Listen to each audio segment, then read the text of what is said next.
এখানে ঘটনাটা ঘটেছিল দুই ভাইয়ের মধ্যে, শাহপরান এবং ফজর আলী। ফজর আলী যে অলরেডি যে অ্যারেস্টেড, যিনি ধর্ষক হিসাবে পরিচিত হয়েছে এবং তার নামে অলরেডি মামলা হয়েছে, ওখানে ভিক্টিম মামলা করেছেন। সে ধরা পড়লেও দেখা গেল যে মবটা যারা করেছে, যারা এই সোশ্যাল মিডিয়াতে এই ভিডিওটাকে ভাইরাল করেছে, তাদের কয়েকজন ধরা পড়লো। এটা যে উস্কানি দেখা, তিনি ধরা পড়েনি।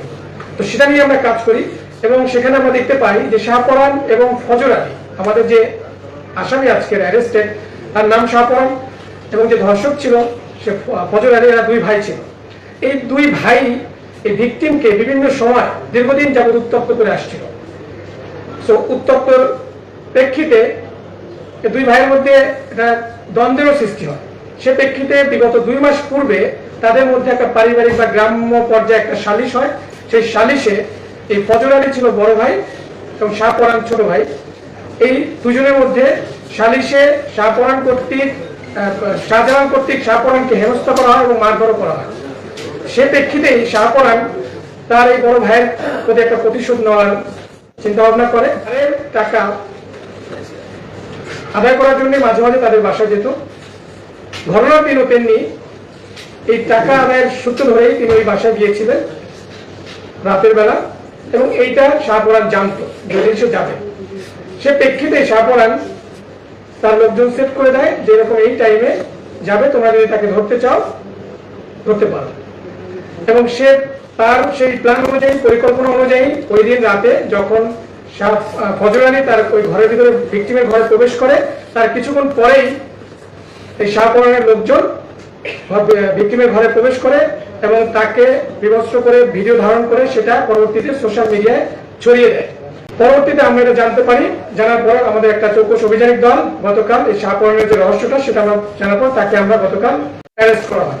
এই ছিল মূলত যে মব সৃষ্টি এবং সোশ্যাল মিডিয়ায় ভিডিওটাকে ভাইরাল করার পিছনের নেপথ্য কাহিনী। মূলত দুই ভাইয়ের দ্বন্দ্বকে কেন্দ্র করেই এই ঘটনাটা ঘটানো হয়েছে এবং এই মহিলাকে এই দুই ভাই দীর্ঘদিন যাবৎ উত্তপ্ত করে আসছে। সেটাই ছিল মূলত ঘটনা। এটা এই লক্ষ্য আপনারা অলরেডি জানেন যে ধর্ষক সহকারে 4 জন উত্তপ্তকারী, 4 জন মবের সদস্য এবং যে প্রধান পরিকল্পনাকারী গতকাল আমরা তাকে অ্যারেস্ট করেছি। কি ঘটেছে, তাদের মধ্যে কি সম্পর্ক ছিল, সেটা আসলে তদন্তে বেরিয়ে আসবে। তো আমরা শুধু এতটুকু এখন পর্যন্ত যেটা পেয়েছি যে মহিলাকে, এবং আপনারা বিভিন্ন সোশ্যাল মিডিয়ায় তার ইন্টারভিউ দেখেছেন, বিভিন্ন টিভি চ্যানেলে এটার ইন্টারভিউ নিয়েছে, তার সেখানে সে বলেছে তাকে দীর্ঘদিন যাবৎ উত্তপ্ত করে আসছিল। সেই উত্তপ্তের প্রেক্ষিতে দুই ভাইয়ের মধ্যে দুইজনই একজনের পিছনে ছুটছে।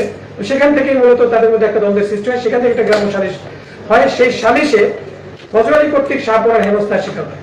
সেখান থেকেই এই শাহপরান ফজর আলীর বিরুদ্ধে একটা অ্যাকশন নিতে চায় এবং সেটারই প্রতিফলন ছিল 26শে জুনের যে ঘটনাটা। দেখুন, ওই যে 50,000 টাকা ধার দিয়েছে ভিকটিমের মাকে, সেই ধারের টাকা নেওয়ার জন্য মাঝে মাঝেই, এটা হচ্ছে সুদের বিনিময়ে দেয়, মাঝে মাঝে সুদের বিনিময়ে যে সাপ্তাহিক বা মাসিক হিসাবে কিছু টাকা দিবে, সেই টাকা আদায় করার জন্যই মাঝে মাঝে ফজর আলী তার বাসায় যেত। এটা শাহপরান জানতো। সেই পরিকল্পনা অনুযায়ী 26শে জুন যখন সে জানতে পেরেছে যে ফজর আলী আজকে যেতে পারে সেই বাসায়, সে অনুযায়ী সে মবটা প্ল্যান করে একটা গ্রুপ অফ পিপলকে সে বলে, এবং এটা নিয়ে সে একটা মেসেজও দেয়। সেই মেসেজটা আমাদের কাছে আছে ইমোর মাধ্যমে, যে একজনকে এখানে আরেকজন, আমরা বিশেষ স্বার্থে বলছি না, সে এখন অ্যারেস্টেড হয়নি, আমরা তার বিরুদ্ধে কাজ করছি, নামটা বলছি না, তাকে একটা মেসেজ দিয়েছে। সেই মেসেজের স্ক্রিনশটও আমাদের কাছে আছে। কিন্তু শাহপরান জানতো যে তার ভাই যাবে, বিভিন্ন কারণে যায়, এট দ্য সেম টাইম তার সাথে মহিলার সাথে উত্তপ্ত করে আসছিল। সেইভাবেই শাহপরান ফজর আলীকে এই হেনস্থা করানোর জন্য এই পরিকল্পনা 26শে জুন করে। দেখুন, অপরাধ তো অপরাধী, সে রাজনৈতিক আর নর্মাল কোন কি কাজ করে সেটা নিয়ে আমরা এখানে রাজনৈতিক প্রেক্ষাপটটা নিয়ে, হ্যাঁ, শাহপরানের বিষয়টা যেটা বলেছেন এটা আমরাও শুনেছি। ফজর আলীর বিষয়টা, শাহপরানের বিষয়টা এখন পর্যন্ত এরকমই হয় নাই। সে একজন নর্মাল সিএনজি চালক ছিল, অটোরিক্সা চালক ছিল, এরকম আমাদের কাছে তথ্য রয়েছে, বাট তার সাথে রাজনৈতিক সংশ্লিষ্টতার কোনো বিষয় আমরা পাইনি। তারপর আমি বলবো যে এটা অপরাধের সাথে যে কোনো রাজনীতি কোনো এখানে প্রাধান্য পেতে পারে না। যেটা কারা করেছে সেটা আমাদের দেখার বিষয় না। আমাদের দেখার বিষয়টা হচ্ছে অপরাধ। এবং টিমোতে যে মেসেজটা দিয়েছিল সেটা হচ্ছে যে ওই দিন যাবে, এটা শাহপরান একজনকে জানিয়েছে যে আজকে যাবে, তোমরা কি তাকে এরকম করতে চাও কিনা। তদন্তে বেরিয়ে আসবে। অ্যাকচুয়ালি এটা তো আমি তো এক্সপার্ট না। আপনি যে ভিডিওটা দেখেছেন সেই ভিডিওটা আমিও দেখেছি। ফজল আলীর সাথে আমার কথা হয় না, Fazal Ali already arrested. So এইটার বিষয়ে অ্যাকচুয়ালি যে ধর্ষণ ছিল না কি পরিকল্পিত ছিল এটার বিষয়ে আসলে I am not the perfect man to answer. এখানে ফজল আলী তার ঘরে প্রবেশ করেছে, এটাও সত্য, যেটা আমরা শুনেছি বিভিন্ন ইলেকট্রনিক প্রিন্ট মিডিয়ার মাধ্যমে। এবং ফজল আলী আগে গিয়েছে বলেই মত পরবর্তীতে ঢুকতে পেরেছে। ফজল আলী আগে গিয়েছে, এখন তার উদ্দেশ্য কি ছিল সেটা ফজল আলী এবং এই ভিক্টিমই জানে।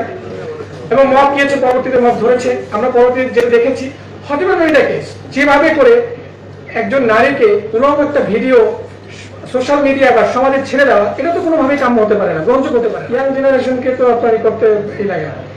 শাহপরানের একটা উদ্দেশ্য ছিল, একটা শাহপরানের কিছু লোকজন ছিল এবং দীর্ঘদিন যাবত উত্তপ্ত করছিল। শাহপরান পারিবারিক ভাবেও তার ভাই বোনদের সাথে তার সম্পর্ক ভালো ছিল না, তার বাবা মার সাথে তার সম্পর্ক ভালো না। শাহপরানের অর্থনৈতিক অবস্থা একটু দুর্বল, এটা সে নিজেই বলেছে প্রাথমিক জিজ্ঞাসাবাদে। সেই হিসেবে তার পরিবার থেকেও শাহপরান ফজল আলী থেকে একটু ডিস্টেন্স হয়ে গিয়েছিল। সে সব মিলিয়ে এই ফজল আলীকে একটু শাস্তি করার উদ্দেশ্যে মূলত এই পরিকল্পনাটা করে। এট দ্য সেম টাইম দুজনেই এই মহিলাকে উত্তপ্ত করতে, যেটা বলছি যে দুইজনেরই এখানে দুই ভাই উত্তপ্ত করছিল। এখানে বড় ভাই ছোট ভাই, এবং এই ঘটনাকে কেন্দ্র করে তাদের মধ্যে সালিশ হয়েছিল। সেখানে ফজল আলী কর্তৃক শাহপরানের হেনস্থার শিকার হয়েছে।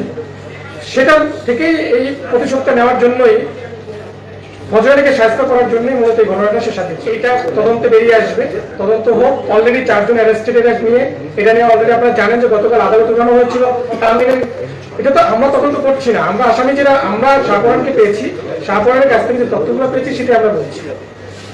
পরবর্তী যে জিনিসগুলো কেন এটা ডিটেল আরো ইনভেস্টিগেশন করে বেরিয়ে আসে। অপরাধ হলে সেহেতু ভালোভাবে দেখার প্রশ্নে আসে না, আমরা ভালোভাবে দেখছি না, এটা নিয়ে আমরাও কাজ করছি, অন্যান্য আইন শৃঙ্খলা বাহিনীও কাজ করছে। আপনারা জানেন যে গতকালের ঘটনার সম্পর্কে আপনারাও যা জানেন আমিও ততটুকুই জানি, বাট তারপরে এখানে ইনভেস্টিগেশন চলমান আছে, আমাদের কার্যক্রম চলমান আছে। এখানে একটা বিশাল মত যেভাবে করে পুরা এলাকাবাসী দেখে মনে হচ্ছে যে খুব ক্ষিপ্তই ছিল, ক্ষিপ্ত না থাকলে পুরো এলাকাবাসী গিয়ে এভাবে করে নির্মম ভাবে 3 জনকে মারতে পারে না।